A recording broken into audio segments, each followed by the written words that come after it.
Okay, good day. Um, you're welcome to Switch Group 23.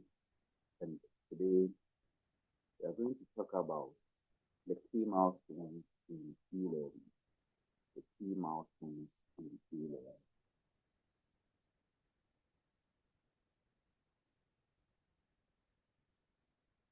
So this comprehensive presentation was put together by um, the members who are on the screen, and David Chum is leading them. So when it comes to the introduction, we have heard e-learning, and e-learning has also become an essential tool for organizations and businesses of all sizes. Although the concept became mainstream in the early 2000s, with some years ago, that it came into the e-learning came into the limelight. So e-learning dates back dozens of years. Here is a detailed breakdown of all the critical milestones of e-learning. Okay, so key milestones in the creation of e-learning.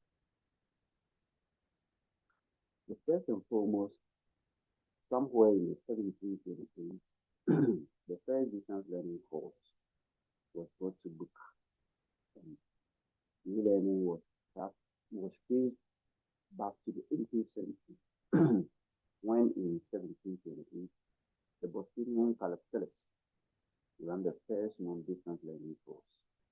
The course was called the new method of shorthand, that how to teach the teaching of a shorthand, and was advertised in the Boston paper. Philip promised to teach his students shorthand via mail, and course lessons were distributed to them weekly. So that was it. And we moved on to the 18th, where the University of London started offering distance learning course. The significant milestone in the history of e-learning came about 130 years later, as the University of London became the first institute to offer distance learning course. In the 1860s, the University of London started offering an examination in Arts and Law. These were the first ever university examination that would be taken by students who were not physically present at the university. From there, the invention of the automatic teacher. Wow, automatic teacher. So let's get to know what the automatic teacher is all about. So the 20th were vital age in e-learning. It was in the 1984 that Professor Sydney, the professor at the University of Ohio, created the first automatic teacher. So what is the automatic teacher? The automatic teacher is a machine that was primitive version of the e-learning platform, and it was invented to automatically replace the standardized testing in a more engaging and interactive way. So if someone pops up, what is an automatic teacher? It is a machine that was invented, and it was invented purposely to replace the standardized testing in a more engaging and interactive way. Unfortunately, this invention never reached mass production from the lack of investment. The investment is very key. Okay, then we move on to the 1930s, the BBC broadcast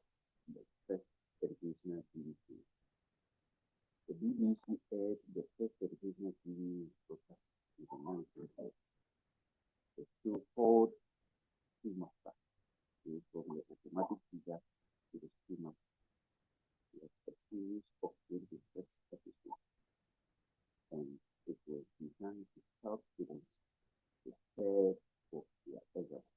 Although the show was not interactive as e-learning today, it still marked a significant step in what was to become sophisticated and highly interactive. So as we normally have in our days, we still have similar TV shows which are educational.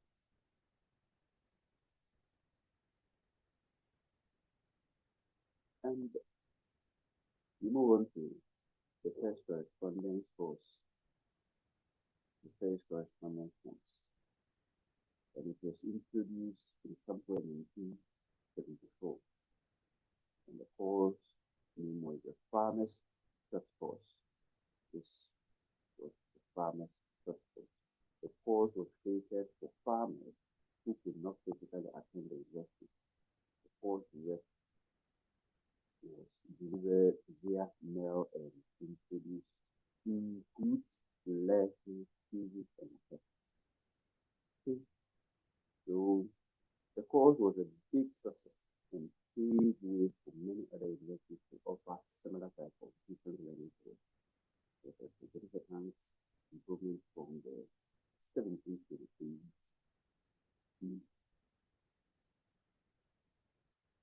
and the popular BF scanner invented the teaching machine of automatic teacher to teaching machine BF scanner. Okay, he also brought up the invention of the automatic machine, teaching machine. Besides being accredited for open condition theory of learning, the famous behaviorist is also the inventor of the teaching machine. The Harvard University Professor type of machine type of machine learning was labeled the data. It differs from the automatic machine since it was invented to teach rather than just test them. Julius Skinner was moderately successful. So, uh, the BS Skinner, the teaching machine, was there to teach, but the automatic teacher was there to access students. There was, and another which came and is all known as the Plato. Plato. Plato is formed in the 1960s. And Plato is an abbreviated word which means program logic for automated teaching operations for Plato. Is among the leading inventions in the history of e-learning, created by a team of engineers at the University of Illinois led by the Professor John Bizar. Plato was an interactive computer system that allowed students to learn and interact with each other via message boards and captions. We move on. The system also includes several educational games and is it is considered to be one of the purpose of today's e-learning factors. The ultimate aim was to increase students' literacy by the educational team overview its primary educational purpose in the foundation of today's multi-user communication. Plato was utilized by numerous universities around the world. It is estimated to about 10 million students use the system during its 30 years of operation.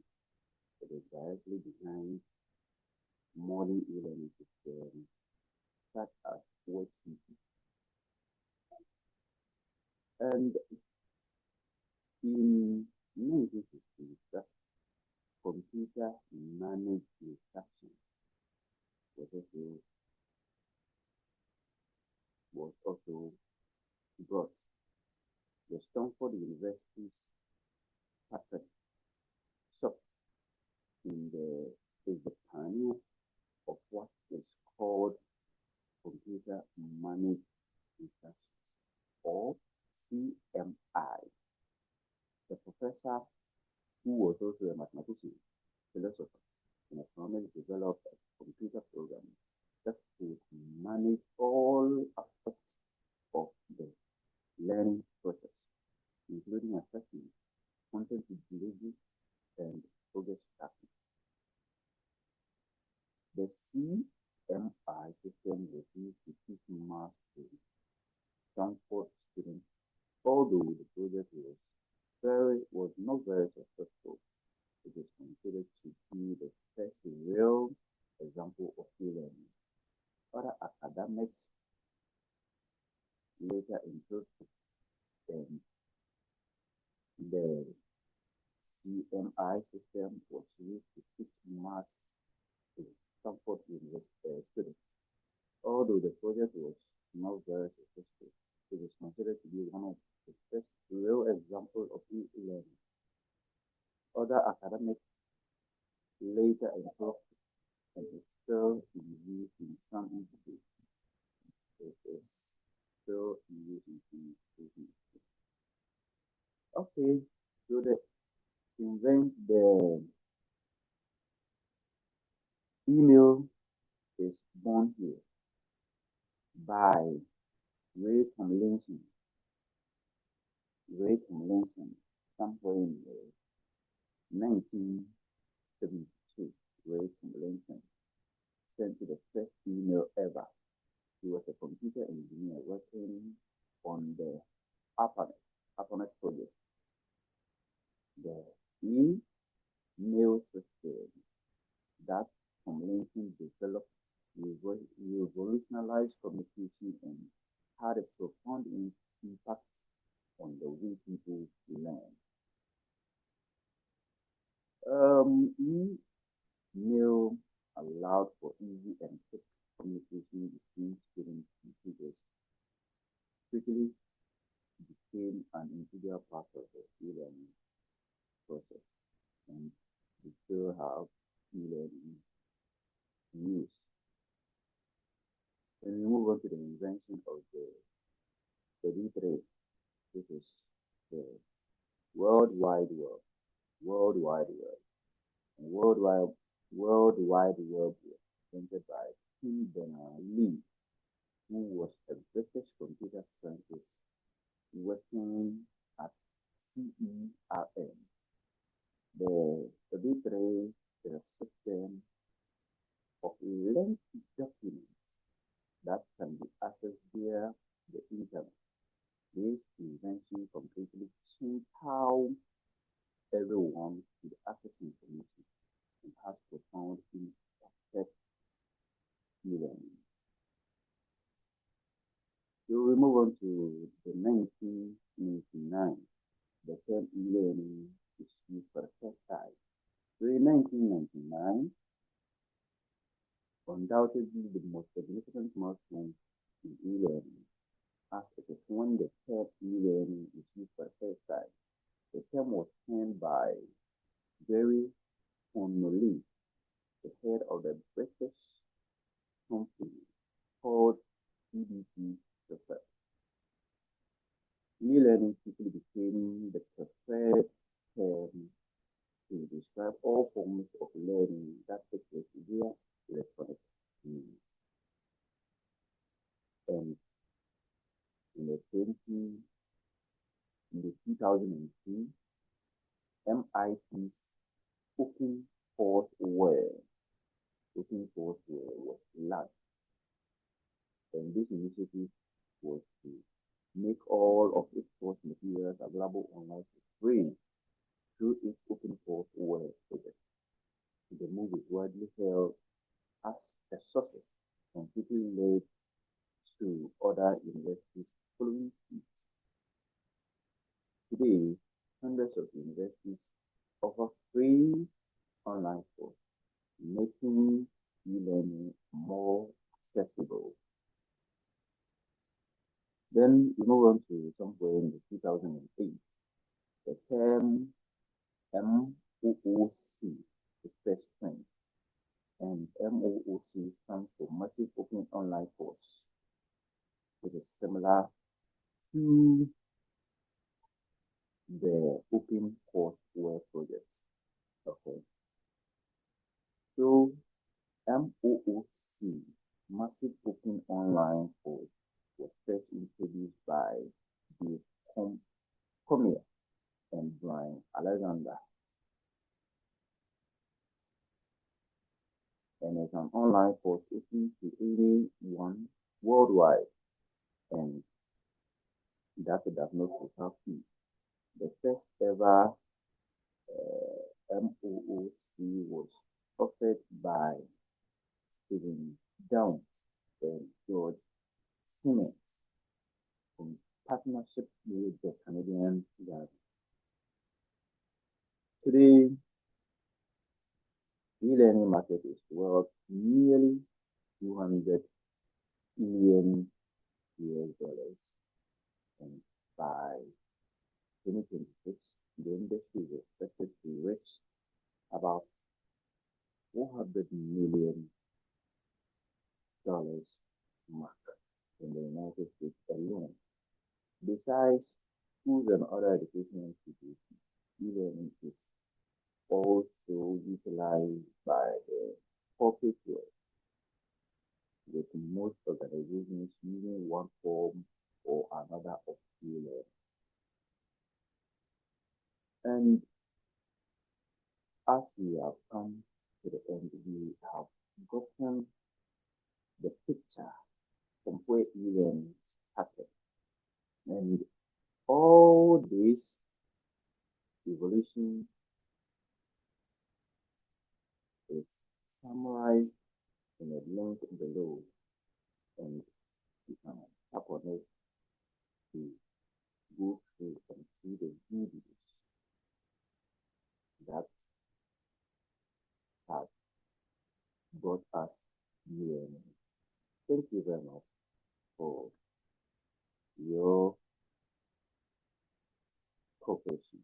And in conclusion, e-learning has come a long way since the early days of classes, and today the future of e-learning looks very bright, somewhere 400 billion US dollars. With continued technological advancement, it will become even more convenient, flexible, affordable, and effective. Learners and stakeholders can expect more universities and organizations to offer e-learning services in the coming years. They are our source of reference. Thank you for your cooperation. Very much appreciated. Bye bye.